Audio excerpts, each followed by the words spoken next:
Hello everyone, welcome to all class 12th students in this mathematics session. In this video we are going to cover the very important, the very basic topic to solve exercise 3.3 of chapter number 3 matrices, chapter NCERT class 12 CBSE or any state board can follow this video. So in this topic I try to cover the comprehensive manner of transpose in this video. Transpose हम पढ़ेंगे, उसके बाद how to solve transpose को किस तरीके से solve करते हैं, कैसे यूज़ करेंगे क्वेश्चंस में, प्रॉपर्टीज़ ऑफ ट्रांसपोज क्या होता है, उसकी प्रॉपर्टीज़ के एप्लीकेशंस क्या हैं, जैसे a प्लस बी का ट्रांसपोज क्या होगा, a इंटू बी का ट्रांसपोज क्या होगा, b इंटू ए का ट्रांसपोज क्या होगा. ठीक है ना. तो ये डैश क्या है, सिंबल ऑफ ट्रांसपोज होता है, या फिर कभी कभी हम डैश भी नोट करते हैं या टी भी नोट करते हैं, बी ए ट्रांसपोज. ये भी क्या है, A B transpose, A plus B transpose. ठीक है ना. सो बच्चे after watching this video you can solve exercise 3.3 very easily manner of NCERT. And एक रिक्वेस्ट है कि हेडफोन ज़रूर यूज़ करें. थोड़ा सा यहाँ पर साउंड की क्वालिटी जो है थोड़ी सी डल हो गई है. आप हेडफोन यूज़ करोगे तो बहुत बेहतरीन आवाज़ आएगी. ऐसे भी कोई ऐसी प्रॉब्लम नहीं है, बट ठीक है. सो एक रिक्वेस्ट और भी है कि प्लीज़ डिस्क्रिप्शन ज़रूर देखा करो. बहुत सारे नोटिफिकेशंस, कौन सा टॉपिक कौन से मिनट पे है वो आपको डिस्क्रिप्शन, नेक्स्ट वीडियो कौन सा आने वाला है, कुछ नया प्लान कौन सा है, तो वो सारी चीज़ें आपको डिस्क्रिप्शन में मिलेगी. टेलीग्राम ग्रुप भी आपका जो है वो लिंक डिस्क्रिप्शन में मिल जाएगा. So let's move on to the topic. So first topic we are going to start is transpose. Transpose बच्चे ऑलरेडी मैंने आपको डिटरमिनेंट चैप्टर में पहले ही पढ़ा रखा है. ठीक है ना. तो वहाँ पे भी आप जाके देख सकते हो.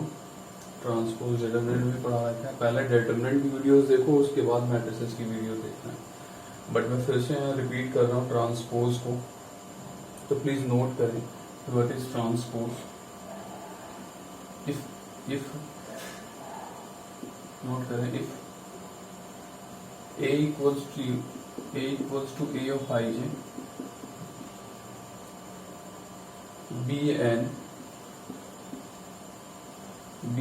m into n, n means mango, sorry, m means mango, n means nose, bn m into n matrix, then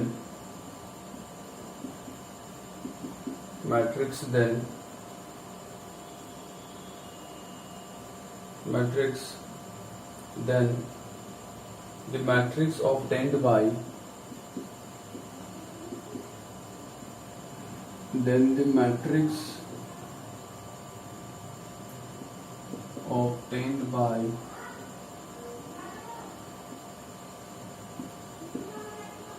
the matrix obtained by interchanging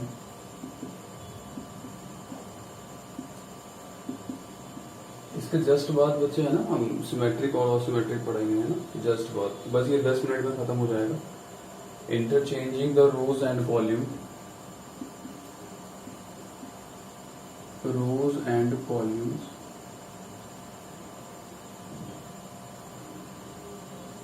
of a matrix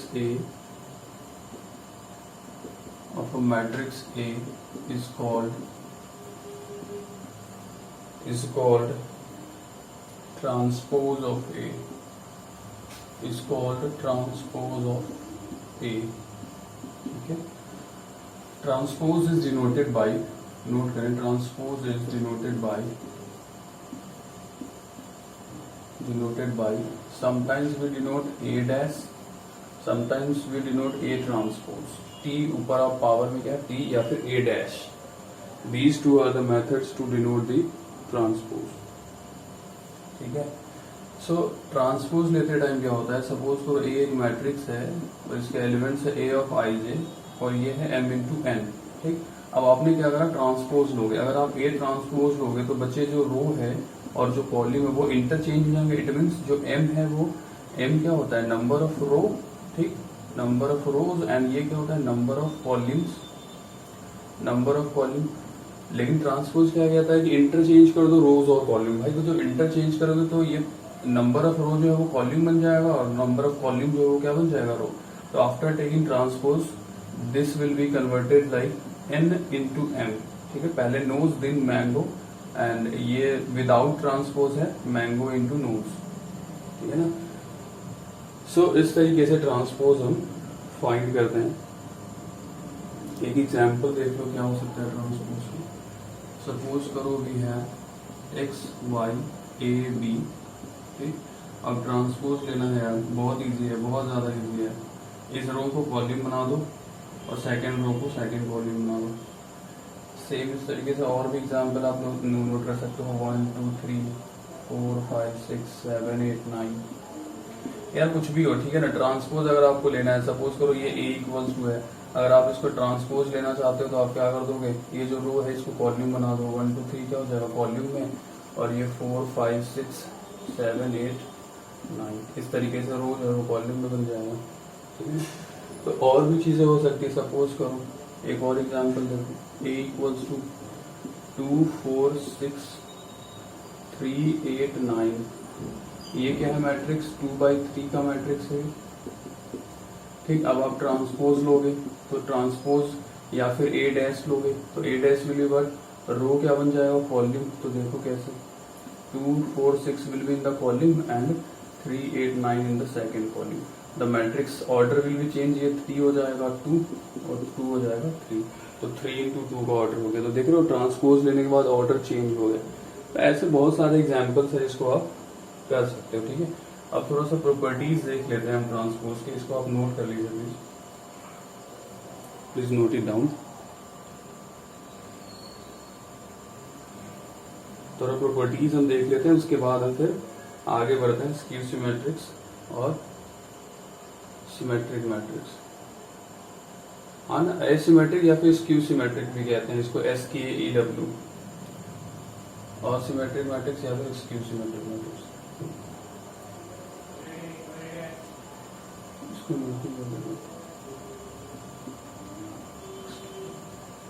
SKEW, ठीक है, आपने नोट कर लिया होगा। Now I am deleting this.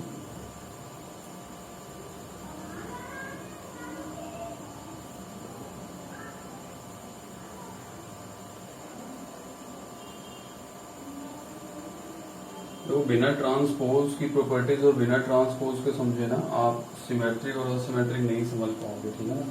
इस वजह से मैंने आपको ट्रांसपोज पहले पढ़ा दिया है, डिटरमिनेंट में ऑलरेडी पढ़ा रखा है। मैं सेकंड टाइम मेहनत कर रहा हूँ आपके लिए।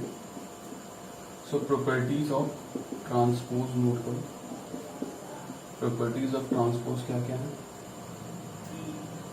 फर्स्ट प्रॉपर्टीज जो है वो है ए का ट्रांसपोज और उसका ट्रांसपोज, मतलब ए के ऊपर transpose and then again the power is transpose, मतलब ट्रांसपोज का ट्रांसपोज। तो ट्रांसपोज का ट्रांसपोज क्या मिलेगा, अगेन ए मिलेगा। कैसे, देखो सपोज करो ये क्या है, ये a इक्वल्स टू 2 है, ये 4 है, ये 6 है, ये 8 है, ठीक है ना। तो इस रो को आप कॉलम बना दो, ट्रांसपोज ले लूं मैं इसका, देखो क्या हो जाएगा 2 4 6 8, है ना। ट्रांसपोज इस वाले का ट्रांसपोज ये हो गया। अब मैं इसका ट्रांसपोज लेता हूँ, ठीक है, सेकंड वाले का ट्रांसपोज का फिर से ट्रांसपोज ले रहा हूँ। तो अगेन आंसर क्या आ गया 2, देखो रो बन जाएगा कॉलम 2 6 4 8। तो अगेन क्वेश्चन आ गया ये ए वाला पार्ट, तो ए ट्रांसपोज का ट्रांसपोज क्या होता है, अगेन ए, ठीक है। तो कोई प्रॉब्लम नहीं है यहाँ पे। फिर सेकंड नंबर प्रॉपर्टीज का सेकंड प्रॉपर्टी है कि आपने दो मैट्रिक्स को ऐड करा है या फिर माइनस करा है, आपने ऐड या माइनस करा और उन दोनों का ट्रांसपोज लेना चाहते हो, तो या तो आप इंडिविजुअली अलग से आप ए का ट्रांसपोज ले लो और फिर उसमें प्लस या माइनस कर लो बी ट्रांसपोज, तो ये दोनों भी आप कर सकते हो। ट्रांसपोज को बच्चे डैश से भी डिनोट करते हैं ना, तो मैं टी ले रहा हूँ, आप डैश भी ले सकते हो। सपोज करो ये कांस्टेंट है ए, इसके ऊपर ट्रांसपोज लगा रखा है, कांस्टेंट ए से मैट्रिक्स ए से मल्टीप्लाइड है and then the transpose is this, then you can write कि के तो कांस्टेंट है, सिर्फ के को without transpose, without taking transpose, K constant value है 2 3 4 5, तो इसको आउटसाइड ले लोगे और ये क्या हो जाएगा ए ट्रांसपोज, ठीक है। फिर नेक्स्ट ऑर्डर, ये आइडेंटिटी मैट्रिक्स है ना, और इसका ऑर्डर क्या है एन है, और इसका ट्रांसपोज लोगे तो भी कोई फर्क नहीं पड़ेगा, आई एन ही रहेगा ये। क्योंकि आइडेंटिटी मैट्रिक्स को एक्सचेंज करने पे क्या ही फर्क पड़ेगा। सपोज करो ये 1 है, ये 0 है, ये 0 है, ये 1 है, ये I2 है, I2 mean second order matrix. इसको एक्सचेंज कर लो, क्या मिल जाएगा आपको? अगर आप I2 का ट्रांसपोज लोगे, if you will take I2 of transpose, तो ये क्या हो जाएगा 1। देखो इस रो को कॉलम और उस रो को फिर, तो वापस सेम ही बन गया ना। तो इसलिए मैंने IN नोट करा, N फॉर नोज। चलिए रिवर्स लॉ नोट करें। रिवर्स लॉ क्या होता है? रिवर्स में चीजें क्या है, उल्टी हो जाती हैं, opposite. A into B, this is multiply, तो A इंटू बी का ट्रांसपोज क्या हो जाएगा? B transpose into A transpose. देखो ये रिवर्स है, इसका नाम ही क्या है? Reverse law. तो B पहले आएगा और A बाद में जाएगा। ऐसा कभी नहीं होगा कि A transpose is equal to A transpose into B transpose, नहीं। B transpose in the A transpose is the right answer. फिर थर्ड नोट करें, A B C transpose, right? So there are three matrices multiplied with each other, and then after, if you will take the transpose of this question, then you will write the reverse law. C transpose पहले आएगा, फिर B transpose बाद में आएगा, और फिर आएगा A transpose. ठीक है भाई, कोई समस्या है यहाँ पे?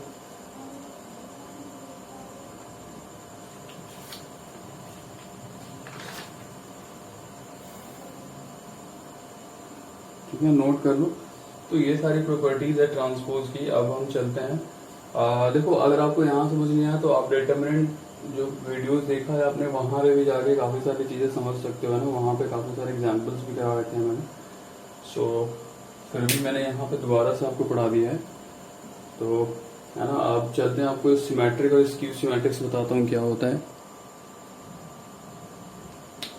एक कॉन्सेप्ट और समझ लो। सपोज करो ये A ट्रांसपोज है, ठीक, A ट्रांसपोज है और इसका डिटरमिनेंट चाहिए, ठीक है। A ट्रांसपोज, जैसे ये क्वेश्चन था ना A ट्रांसपोज, ठीक। तो पहले आप A डिटरमिनेंट निकालो और फिर A ट्रांसपोज का डिटरमिनेंट निकालो। तो मैं चेक ही कर देता हूँ, ठीक है।